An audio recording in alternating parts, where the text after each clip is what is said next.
ദുരിതം അനുഭവിക്കുന്ന വയനാടൻ ജനതയ്ക്ക് വാടക വീടുകൾ ഒരുക്കി യൂത്ത് കെയർ. ജില്ലയുടെ വിവിധ ഭാഗങ്ങളിൽ 30-ലധികം വീടുകൾ സജ്ജമാക്കി കഴിഞ്ഞു.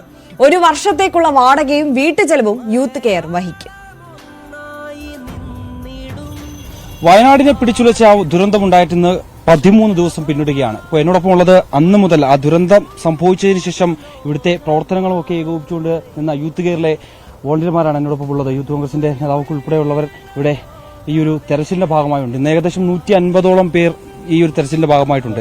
ഒപ്പം തന്നെ നമുക്കറിയാം ഈ പ്രവർത്തനങ്ങൾക്ക് പുറമെ ഇനി വയനാടിന്റെ ഈ ഒരു ജനതയ്ക്ക് എന്ന് പറയുന്നത് പുനരധിവാസം എന്നുള്ള പ്രധാനപ്പെട്ട ഒരു കടമ്പയാണുള്ളത്. അപ്പൊ അതിൽ നിങ്ങൾ എങ്ങനെയാണ് ഒരു പ്രവർത്തനം ഏകോപിപ്പിക്കുന്നത്?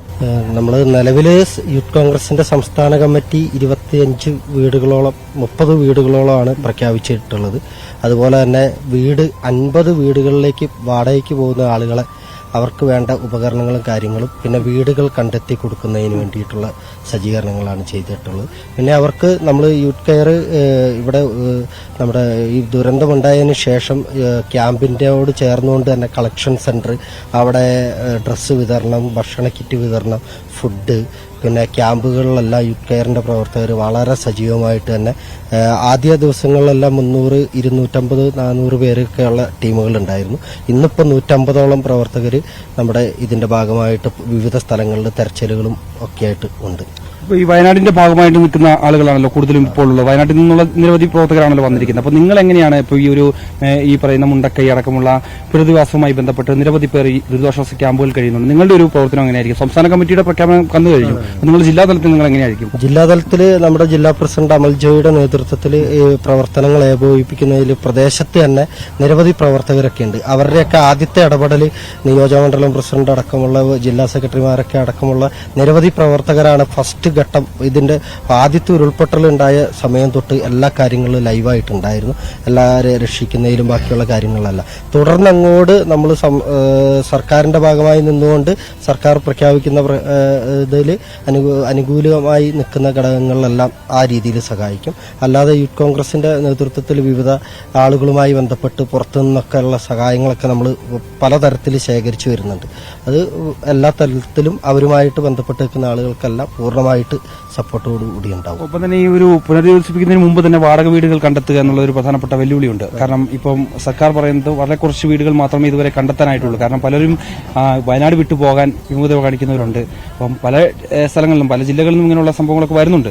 എങ്കിൽ പോലും തന്നെ നിങ്ങൾ എങ്ങനെയാണ് ഇവിടെ അത്തരത്തിൽ വാടക വീടുകൾ ഏൽപ്പിക്കുന്നതിന് വേണ്ടിയിട്ടുള്ള ഇവര് നമ്മളോട് പറഞ്ഞിരിക്കുന്ന ഒരേ ഒരു കാര്യം എന്ന് പറഞ്ഞാൽ ഇവർക്ക് ഇവിടെ ഒരു കൂട്ടായിട്ട് അയൽവക്കാർ അല്ലെങ്കിൽ കുടുംബക്കാർ ഒന്നിച്ചു നിന്ന ഒരു സ്ഥിതിയായിരുന്നല്ലോ ഉണ്ടായിരുന്നത്. ഇനിയുള്ള തുടർന്നുള്ള അവരുടെ കാലവും അവർക്ക് ഒന്നിച്ചു തന്നെ നിൽക്കണമെന്നൊരു അഭിപ്രായമൊക്കെ അവരുടെ ഭാഗത്തു നിന്നുണ്ടായിരുന്നു.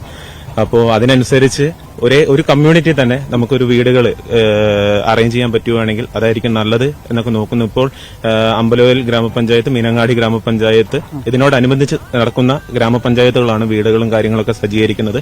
ഇപ്പൊ തന്നെ ഏകദേശം മേപ്പാടിയിൽ തന്നെ ഏകദേശം 30-40 വീടുകൾ യൂത്ത് കോൺഗ്രസ് തന്നെ റെഡിയാക്കിയിട്ടുണ്ട്. അതിനുശേഷം അതിനോടനുബന്ധിച്ച് തന്നെ പല ആൾക്കാരും തയ്യാറായി മുമ്പോട്ട് വന്നിട്ടുണ്ട്.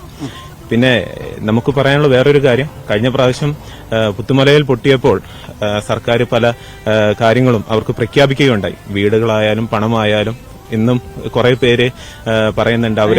നമുക്ക് ആ ഒരു വിവാദങ്ങളിലേക്ക് പോയിട്ട് കാര്യമില്ല. കാരണം ഇപ്പോൾ നമുക്ക് അതിജീവിക്കുക എന്നുള്ളത് തന്നെയാണ്. അപ്പം ആ ഒരു രീതിയിലേക്ക് മാർഗം, അതെ, അതിജീവിക്കാനുള്ള ഒരു മാർഗം അത് വളരെ വ്യക്തമായിട്ട് തന്നെ നമുക്ക് മുമ്പോട്ട് പോകേണ്ടതായിട്ടുണ്ട്. സർക്കാർ പ്രഖ്യാപിക്കുന്ന സഹായങ്ങൾ അവരുടെ കൈവശം എത്തുന്നുണ്ടോ? അത് എന്തെങ്കിലും എത്തിയാൽ പോരല്ലോ. അതിനൊരു ടൈം പീരീഡ് സർക്കാർ തന്നെ നിശ്ചയിക്കുക. ആ ടൈം പീരീഡിനുള്ളിൽ തന്നെ അവർക്ക് വേണ്ട സഹായങ്ങളൊക്കെ എത്തിക്കാൻ പരമാവധി ശ്രമിക്കുക.